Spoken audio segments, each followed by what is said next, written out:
Hi, everybody. This is Joe Lynch, and you are listening to Don't Go Out There, the horror movie podcast. My favorite horror movie podcast of all time. Just putting it out there right now, and it should be yours as well. They paid me to say this, but they paid me in cryptocurrency. I can use that still, right? That's good. Welcome back, everybody, to the Don't Go Out There Horror Movie Podcast. I just want to thank all our fans and listeners. I really appreciate all support. You guys are awesome. Super excited for this interview. We are joined tonight by an absolute legend of the business, known for Mayhem, Creepshow, Wrong Turn 2, and the upcoming horror thriller, Suitable Flesh, available in theaters and everywhere you rent movies on October 27th. Mr. Joe Lynch, thank you so much for joining us. How are you doing, sir? Hi, everybody. Well, now that I'm hanging out with you guys, I'm doing fantastic. Hey, flattery. Hey, like you said, flattery gets you anywhere. Can you talk about what it was that got you into filmmaking? Like, what drove you into this career? Wow. If we're going to go all the way back, it was honestly, it was the first time that my mom bought me an issue of Fangoria, because it was the first time that I had ever kind of peeled the curtain back, so to speak, in terms of like how movies are made. I was always interested in the form, the craft of it. There were these books that they used to have at multiplexes where they were like picture books on the making of. They don't do it anymore. I really wish that they did. But I had gone to see, like, my first movie ever was Dawn of the Dead, when my mom took me to go see it at the age Nice. of 3, the Wow. tender age of 3. Nice. She couldn't find. She was a horror fan. She couldn't find a babysitter. It said on the little box at the bottom, it said, this film is unrated, not for sex. There's no sex in this film, but there's a lot of violence. So she went, it'll be fine. And I remember watching that film. And going, weird. When someone got bit on the arm, you kind of saw where the makeup artist kind of stopped, because I guess they weren't expecting to see the bottom of the actor's arm. But I remember that. And then seeing Raiders of the Lost Ark, and you'd buy these picture books, and they would show you, like, here's how the big ball rolled after Indiana Jones, and here's how they made the face melt. And at that time, I was like, cool, I want to do that. So I emulated guys like Tom Savini and Rick Baker and Rob Bottin and Greg Canham and all of those guys. So I wanted to be a makeup artist, but then I was also into acting. So I wanted to be Tom Savini, basically. And It wasn't until I saw Chuck Russell's The Blob that made me go, wait a second, the director gets to do all of that, and he gets to kind of dip their hand into all of those different departments. That's what I want to do. I want to be part of that. So that's really what got me into not just horror, but just in cinema in general, the magic of making movies, the way that all these different departments come together to make one moment work as well as it does. That's really what got me into it. And for you to remember that from age 3, that has to be a core memory of yours. So that's incredible.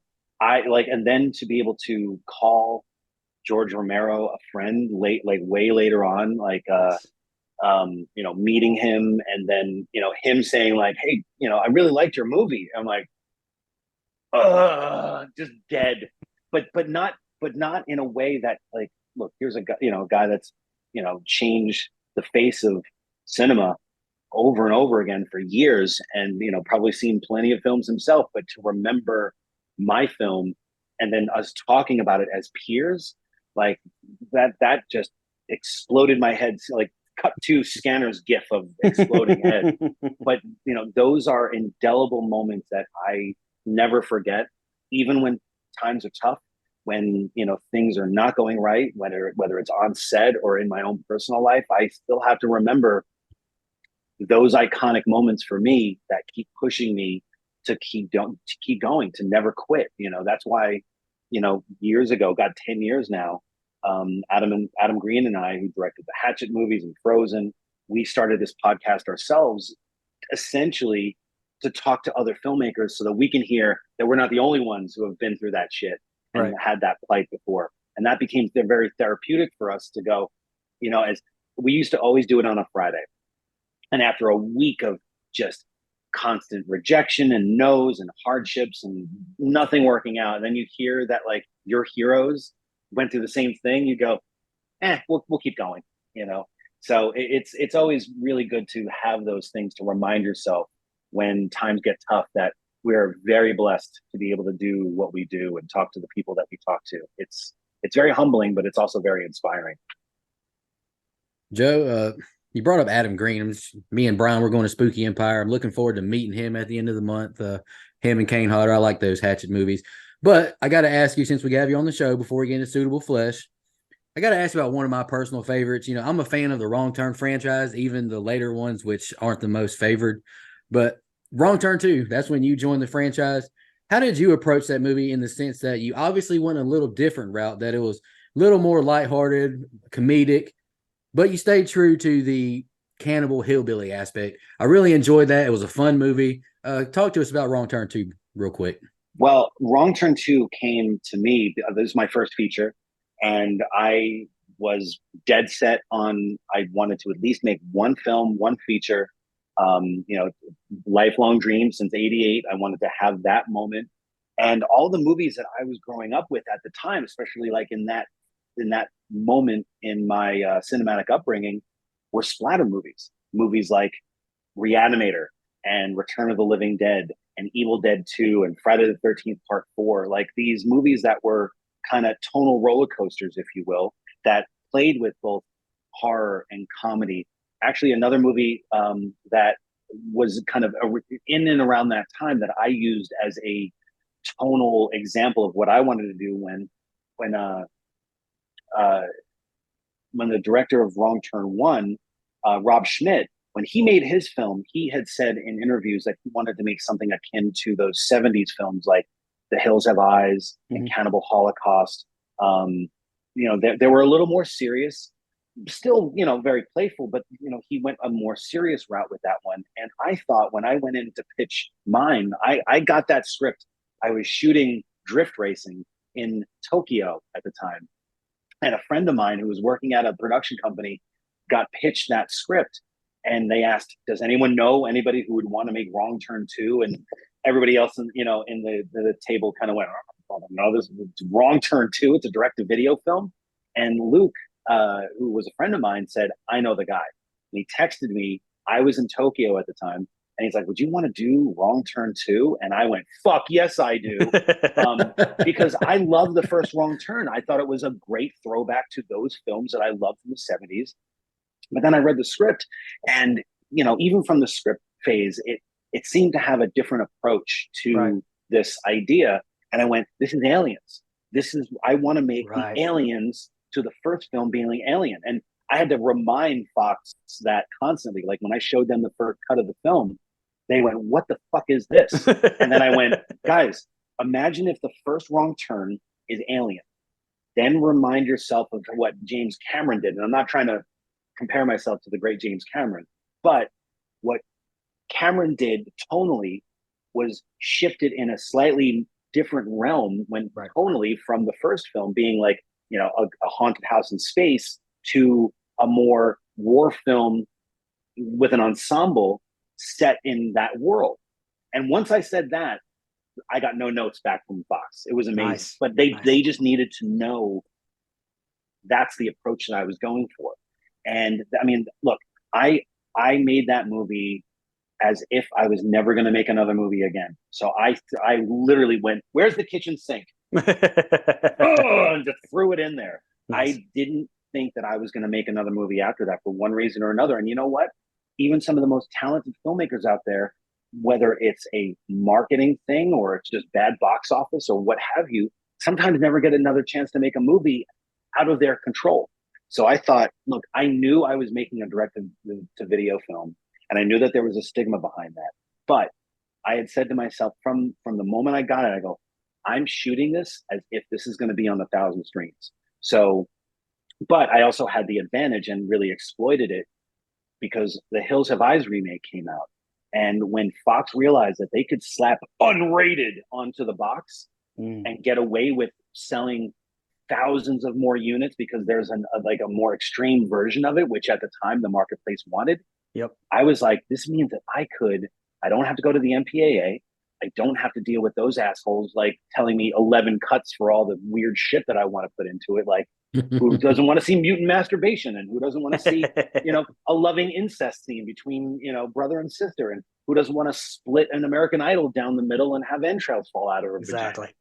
I wanted to be able to throw everything in there and not look back. And because of that time, that very particular time in the cultural lexicon of the marketplace, I could get away with all that and put it in the movie as long as I made my day. Fox didn't give a shit. So this Wrong Turn 2 is literally me screaming from the cheap seats going, I'm making this movie and I don't give a shit.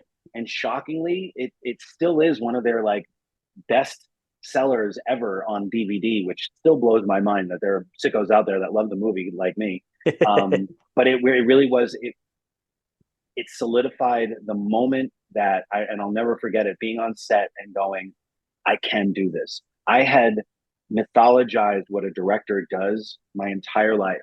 And then once I was literally in the shit, like standing in a puddle of mud, not the band, but standing in that puddle of mud and with all the shit coming down on me and everyone looking at me to come up with answers to questions and problems and come up with solutions. And I was in heaven. I loved it. And that was the moment where I go, I can do this. And if it wasn't for Wrong Turn 2, I would have never had that opportunity. Well, I'm one of those sickos who love that movie, and it's got a great cast, and it was even more cool to me that Ken Kersinger was Paul. Like, I'm a big fan of Freddy vs. Jason. We talked to him about that when he was on the show. It was awesome. It was so weird because I knew Kane as well. Mm-hmm. And to be able to, because we shot the film in Vancouver. And a lot of, one of the things you have to recognize when you shoot a film in a foreign country, even if it is Canada or whatever, it's only a couple hours away from Portland and America and everything, you still have to respect the location and the tax breaks that come with that. So you have to shoot with local actors. I got lucky enough where Ken, who's Canadian, was available and he was interested. That's how, that's why I was like, I got to get him. He's great. And I knew his work, not just from Freddy versus Jason, but all the other films that he had done. I was the first person when he first walked in and said, like, dude, Friday 8, I remember you were the bartender. And he was like, you remember that shit? I was like, of course I do. And that immediately, he was like, well, I want to work with this guy. But, like having those types of actors in the movie and knowing that I respected them, not just as, local talent, but talent I care about. That I think was something that made them go, all right, even the old man, in Wrong Turn 2, he was not supposed to be in the movie. He was just he was a different character. And I was like, we got to bring the guy from the first one back. And he just so happened to be Canadian. So that worked out great. And then now I have a connection between Wrong Turn 1 and Wrong Turn 2 that once you see it, you go, dude, the gas station attendant from the first film was connected the whole time. That to me, that's the sort of shit that I love. Like I can go back and kind of rewrite history a little bit without fucking with the formula from the first one. Like that's the sort of shit that I get up in the morning for. All right, one more thing, and then I promise we'll get to Suitable Flesh. But I don't want to hold you up too much, but Mayhem, that movie is so fun and so unique. It's one of my favorites. I know you're proud of it, as you should be. Tell me, I'm curious, where did you get your inspiration for that film? Working in corporate fucking America. That's where I got my inspiration. I literally got that script in a cubicle on the 7th floor of NBC Universal, corporate, as thick a corporate America as you can fucking get. No offense, guys. I'd love to work with you. Not you guys. You guys are cool. I'm talking about the legal department at Universal is listening to this now going, what did you say, Joe? What was that again? I was working a corporate job at the time. When you're an independent filmmaker, you don't have the 4-picture deal and the development bungalow at the studio. You have to pay the bills, and I had a family, and I had to make sure that I was making ends meet. So after I had finished Everly, I didn't have any prospects because the movie took a while to come out, and I needed to bring home the bacon, so to speak. So I went back to work, and I used to work for a company called G4, which was a video game network, and they got sucked up into the NBC Comcast Universal conglomeration, and they ultimately turned into another network called Esquire, the bespoke gentleman's network. Yeah. But it was a job, and they hired me back, because I had known some of the people there when it was G4, and then I went off and made Everly. When I came back, it was everyone was wearing suits, and I'm a black t-shirt kind of guy, and I'm like, what the fuck is going on? Well, hey, if the check clears, why not? But I got so sucked up into the corporate world, and I hated it. I'm just not that type of dude, but I needed to do it. So I was working this job and hating life, and wondering who stole my goddamn coffee cup. And is it Bagel Thursday? And oh my God, I got to fill out that other TPS report. It was hell. And then this script pops into my inbox, and I swear to God, I remember looking around going, is this a joke? Is someone punking me? Because this is my life. I was Derek in that movie. I know what it feels like to be a cog in the machine. Yeah. So when I read that script, I was like, there is no better time for me to tell this story right now. And, one of the things that, gets benefited to you as a director is you get to do a director's pass. And I infused a lot of my own personal feelings towards corporate America and all the strife that I had, the coffee mug, all of the shit that Derek was going through. I was able to transfer all of that into the script. And then when you're talking to the actors, especially with Steven, and he would ask these questions of what it was like to be like that, because he never had a job like that. I did. And there's a moment where someone says, actually it was the guy that fires him, who I modeled after Bret Easton Ellis. He says, let's discuss. Or the boss says it even.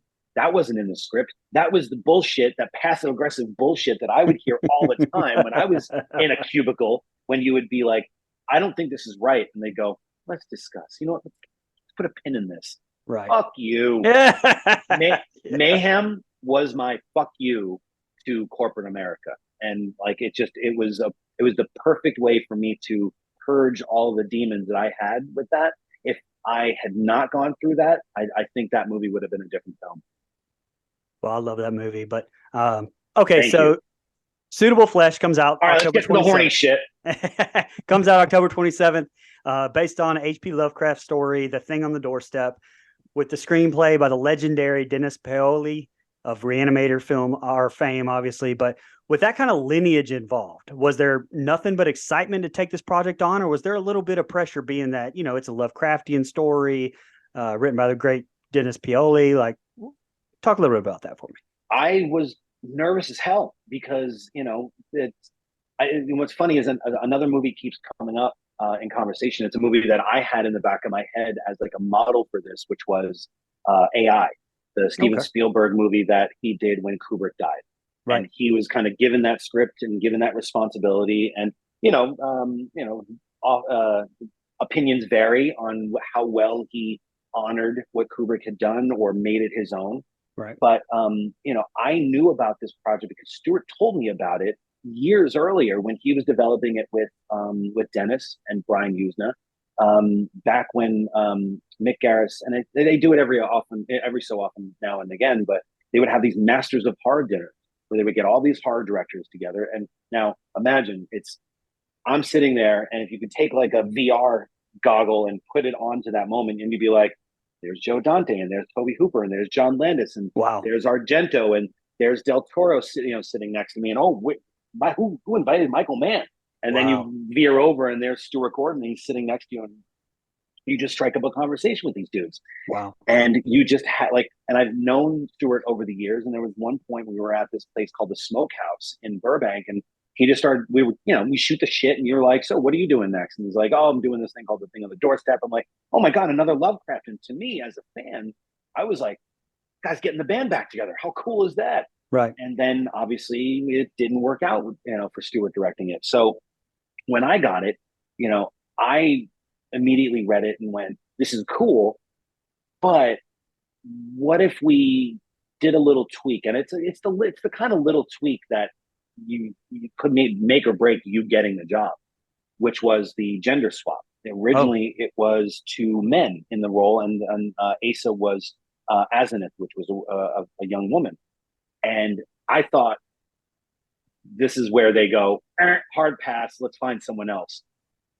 But in my case, I was lucky enough where when we made the suggestion, my writing partner and I, they came back and said, that's really interesting. Let's talk about this more. And then 3 weeks later, Dennis had gone back into the script and gotten into the DNA of it and really reshaped it in a way that felt both new and different to what Lovecraft was doing, but still the same. It still felt like it was Lovecraft, but it just so happened that now we've changed the genders in a way that felt very much the way that I felt Stuart Gordon would have approached this today, because he was a provocateur. He was always pushing buttons, but never forgetting the audience and never trying to alienate them. So for me, I went, that feels like something Stuart would have done. So why can't I do it? And everyone seemed to get that jive, and when we were off to the races from there, but that's where I wanted to make sure that I was respecting Lovecraft and respecting Stuart. Right. But at the same time, making sure that like now the reins are with me, and I had a huge responsibility, but if I can't satisfy my own cinematic fetishes with this, then don't hire me, find someone else. And everybody was cool with that. And they were even more excited when we actually got into it. Yeah, awesome. Well, we actually had the privilege of seeing an early screener, and let me just say, Heather Graham, like, as an audience, we've really seen the evolution of Heather, where she's gone from Austin Powers to Hangover to Boogie Nights. And, she's at a point in her career with this where she's able to really show her acting chops. And personally, she reminded me a lot of Michelle Pfeiffer in this movie. I mean, she was very impressive. Can you talk a little bit about working with her? Well, working with Heather was a dream because you have someone who has worked with some of the best directors ever, from, Gus Van Sant early on in Drugstore Cowboy to obviously Paul Thomas Anderson and Boogie Nights to Jay Roach, knowing comedy from the great Jay Roach and Austin Powers. She's a director herself. She's now in the middle of like finishing her second feature. But she is the type of actor that, even just as a fan, as a casual fan, always felt fearless. I'll never forget, everyone talks about Boogie Nights, and we've been talking a lot about it when I'm doing, talking to other people about it. And everyone brings up Boogie Nights, but it always seems like everyone brings up Boogie Nights in like the first half, everything's going great and the 70s are awesome and everybody's having sex and woo, yay, cocaine. And then the bad side on the flip end. And there's a scene where, like, because when her name was brought up, I was only trepidatious for a moment because of like, well, I hadn't, I know she works a lot, but I hadn't thought that would even be willing to do something this crazy. Would she be into this? It seemed like she was doing, more romantic comedy stuff, but would she be willing to go the dark side? And the moment that I thought about the scene in the limo in Boogie Nights, where she's about to embark on a very dark situation, shot on video, and there's a moment where it snap zooms into her face and she looks at the camera, and it haunts me to this day. But that also made me go, that's who I'm looking for. I need someone who can play both sides of this character's coin. And now I need 3 other versions of that, because she's not just playing herself, she's playing other characters as well. So once we had one Zoom session, when we were first talking, and within 20 minutes, 15, 20 minutes, I was like, oh, I'm in if you're in. And she's like, well, I'm in if you're in. And we're like, we're in, let's go. And that was it, man. And then watching her work was amazing. Like when it is a very small privilege when you were on set with true artists like that, and they get to explore, like you were talking about Mayhem before, watching Steven and Samara on set conjure up some of the stuff that they were conjuring up. And then I would throw stuff out there, and the 3 of us, it was very symbiotic. It was very much of a throuple, if you will, creatively, of course.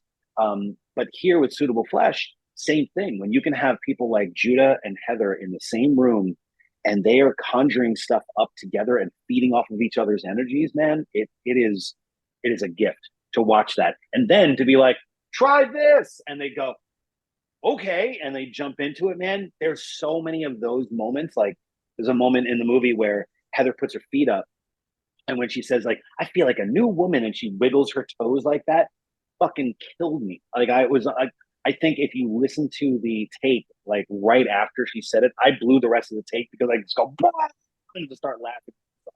She wouldn't try that if she didn't feel comfortable in the environment with the other actors, with me.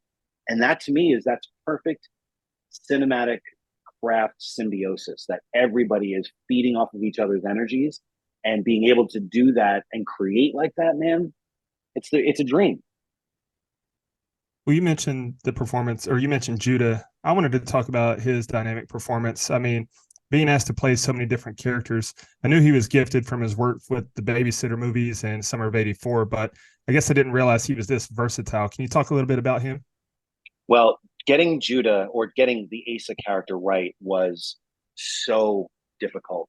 You know, you always hear about other films and how they have this audition process and how people like, I looked at 100 kids before, you know, Tatum O'Neal walked through the door, or, you know, like I just happened upon this kid at a playground after looking far and wide, and there's Eddie Furlong.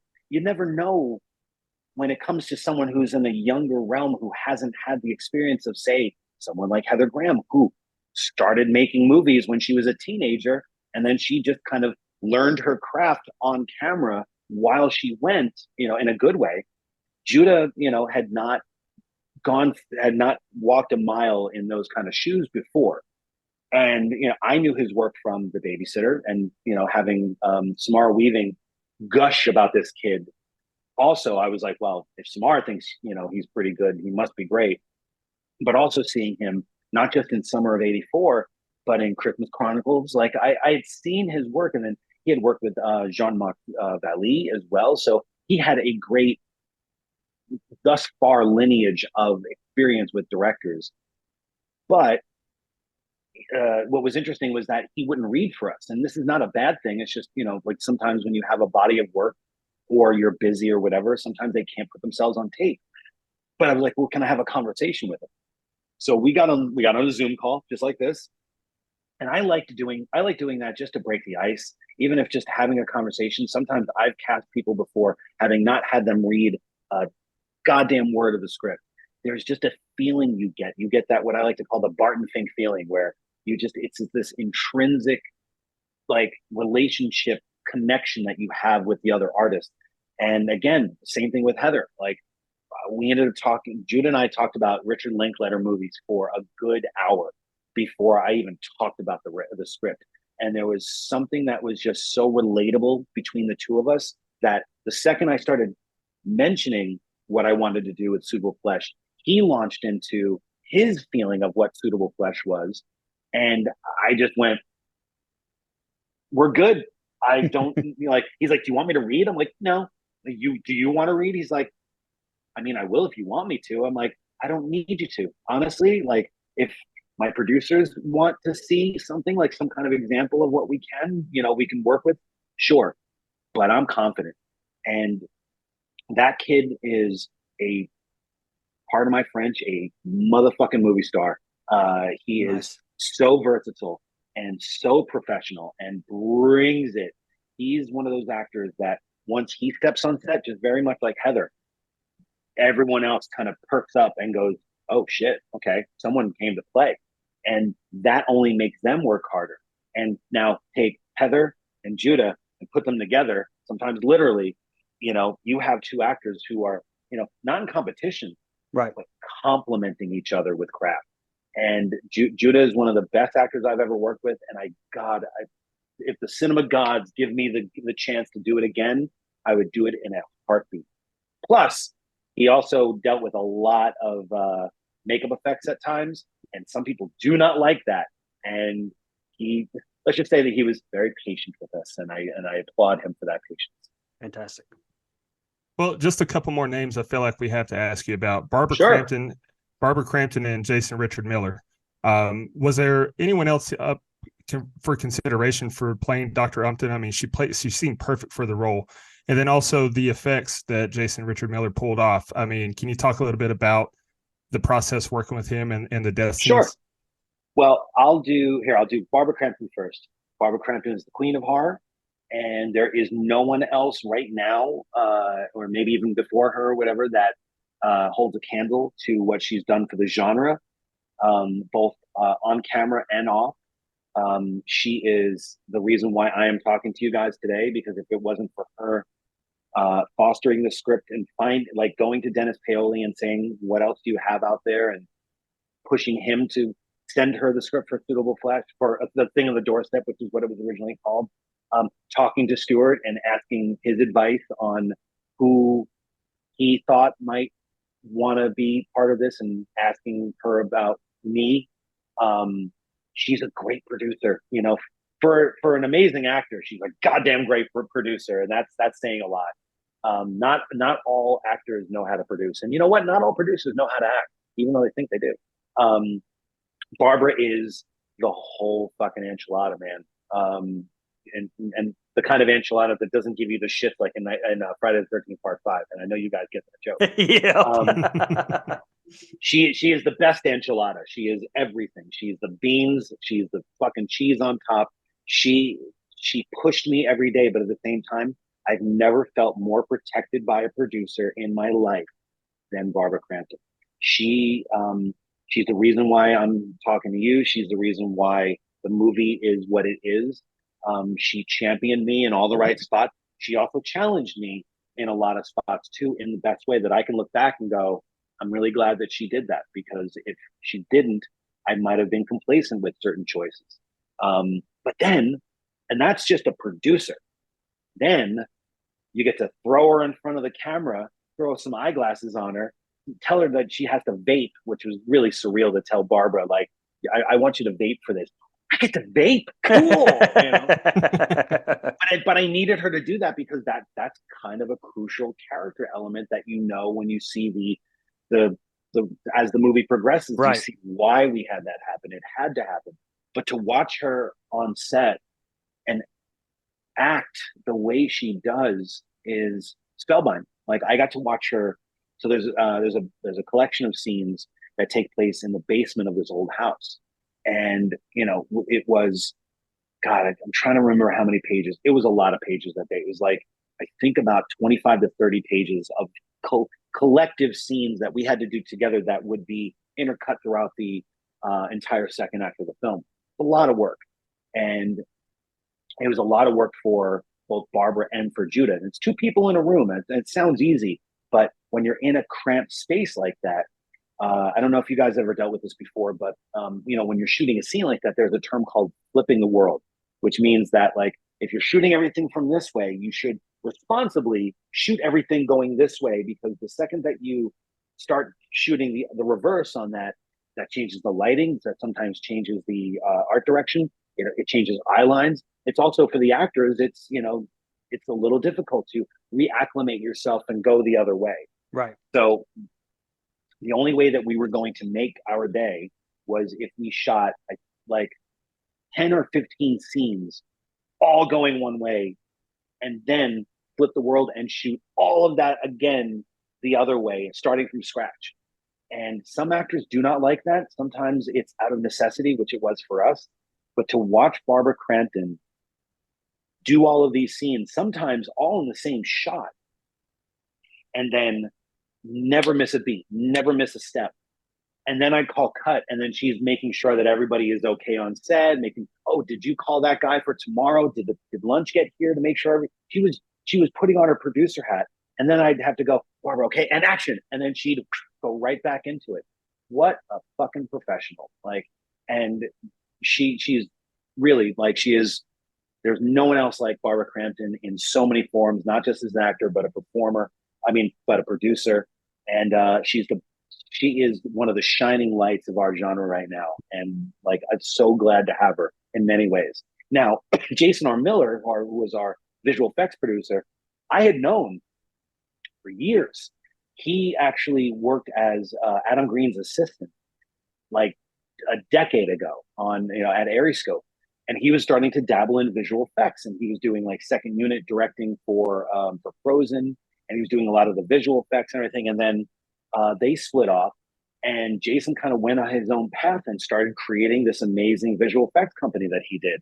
So when we were putting together the film in pre-production, the producers had already worked with Jason on Glorious, and I really like the effects in Glorious, especially this one scene where all this graffiti starts kind of writing itself on the wall. There was something really cool about that. And I thought, God, that's a really cool effect. I had no clue that Jason had done it.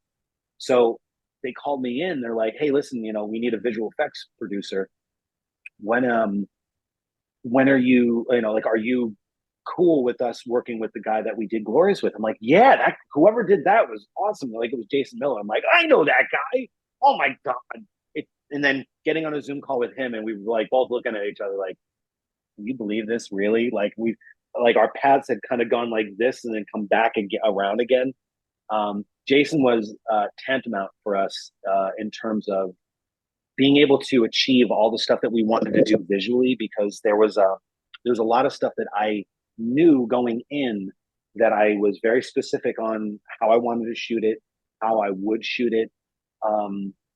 Everything from like the transition from one room to the other and days and times changing in one shot, all the way to the moment that I like to call the smashing, which is the backup camera moment. All these things had to be worked out before we shot, because if I just went like, "Oh, you know what, we're just gonna figure it out on the day," it would have cost everyone so much more time and money fixing all of that. You have to have a good game plan. So I storyboarded all of those moments in the worst way possible. You'll see it on the special features on the Blu-ray. I cannot draw for shit, but I'm a fantastic tracer. But I worked very diligently with Jason and his team in how we would achieve all those things, so that when I went on set, I knew exactly the plates I needed. And I had done visual effects and editing before, a lot of it. And so I knew the language enough, but being able to call Jason up and say, "Hey, listen, so I'm getting a shot of someone falling off of a building. What's my latitude, longitude on how much information you need before I leave set? Because I'm shooting in Mississippi. Right. I ain't coming back. And we have to leave this location tonight. So what do you need?" And he would tell me everything right on the day, and we got exactly what he needed. And and then being able to work with him back and forth, all over a laptop, was great. Nice. Him and his team were fantastic in being able to achieve everything that we wanted on a very minuscule budget and minuscule time. And then I'll sit down and I'll watch Ant-Man and go like, "Oh God," and just shudder to think about all the crap that you have to deal with, that like that director and those filmmakers had to deal with like these tapestries of visual effects, whereas I'm just looking for a little square in the middle of a shot and making sure that timing is perfect. When you have collaborators like Jason, to be able to kind of help you out achieve a vision of something like that you've had in your head for 15 years, those are the kind of people that you want to work with over and over again. Absolutely. Joe, I can't thank you enough for coming on the show. Suitable Flesh comes out on October 27th in theaters and streaming. Heather Graham psychiatrist Elizabeth Derby becomes obsessed with helping a young patient suffering from what she thinks is a personality disorder. And let's just say it leads to some dark places. We all saw it and thought it was another great addition to your directorial portfolio, Mr. Lynch. Anything else you'd like to talk about? Stop it, Mr. Lynch shit. Stop it. No, I'm cutting. Cut. It's Joe. Joe, come Joe, come is there anything else you'd like to talk about in regards to Suitable Flesh before we let you go? Well, I hope that people get to see it in the theater. Here's the thing. This is a lot of people have been calling this movie a midnight movie. I would not necessarily call this a midnight movie. Maybe 10 years from now, when it's got like a bunch of fan base people and people want to see it like retroactively together at the New Beverly or wherever you see midnight movies, sure. Right now, I feel like this movie, if you're seeing it in the theater, it's a 7:00 movie. Why? Okay. Because you get out of work, you want to get, you want to see a fun movie. Then afterwards, you can go have a drink and talk about it. Maybe get a little amorous afterwards. If you see it at home on VOD, it's a 9:00 movie because you have a nice dinner, you and your, significant other, maybe someone that you're just dating, maybe someone that's long time partner, whatever. You're like, I want to watch a good erotic thriller with body swapping and cosmic horror and Lovecraft and body fluids and all this shit. Hey, I just got the movie. You throw it in by 10:30, 11:00. Hopefully you're feeling the feels, and you can kind of go into the other room. That's a good 9 o'clock movie. Midnight movie, give it a couple of years. But those are just my words of wisdom to anybody who's going to see it in theaters October 27th or on VOD October 27th, and then in January on Blu-ray and also Shudder. Just see it at the right time. It'll do you right. Absolutely.